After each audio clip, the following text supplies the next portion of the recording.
प्यारे बच्चों, हिना को रंगों से बहुत प्यार था। वो बहुत खूबसूरत ड्राइंग बनाती थी।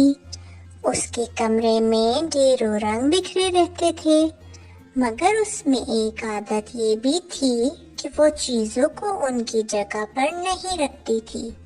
अक्सर उसके कमरे में मार्कर, पेंसिल, आर्ट का सामान, यहाँ तक कि उसके खिलौने भी बेतरतीब बिखरे रहते थे। एक दिन उसकी अम्मी ने उसको कमरे में आकर समझाया, हिना बेटी, ये देखो तुम्हारा कमरा कितना गंदा लग रहा है और सारा सामान भी बिखरा पड़ा है। वो तमाम तोहफे जो तुम्हें तुम्हारी आंटी ने बहुत प्यार से दिए थे, उनकी भी कदर किया करो। मगर हिना ने अम्मी की बातों को कोई अहमियत नहीं दी और अपनी ड्राइंग करने में मसरूफ रही। अभी वो ड्राइंग कर ही रही थी तो अचानक से उसकी सहेलियां उससे मिलने आ गईं। वो उन्हें देखकर बहुत खुश हुई, मगर ये क्या, उसके कमरे में खेलने की कोई जगह ही नहीं थी।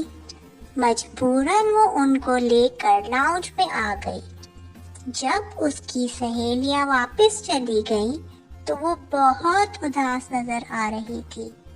अम्मी के पूछने पर उसने बताया, मेरी सहेलियों ने जब मेरा कमरा देखा तो वो बहुत बुरा लग रहा था।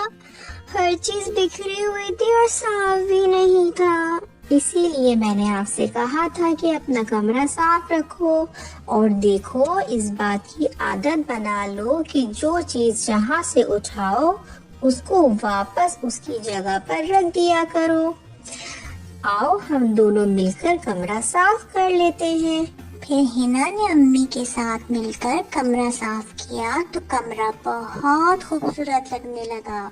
उसने अम्मी का शुक्रिया अदा किया और बोली, आइंदा से मैं अपना कमरा साफ सुथरा रखूंगी ताकि आइंदा मुझे शर्मिंदगी ना हो।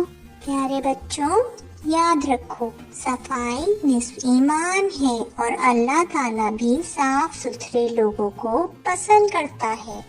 हमें खुद को और अपने इर्द गिर्द के माहौल को साफ रखना चाहिए। ऐसा करने से हम भी सेहतमंद और खुश रहते हैं और दूसरे लोग भी हमें पसंद करते हैं।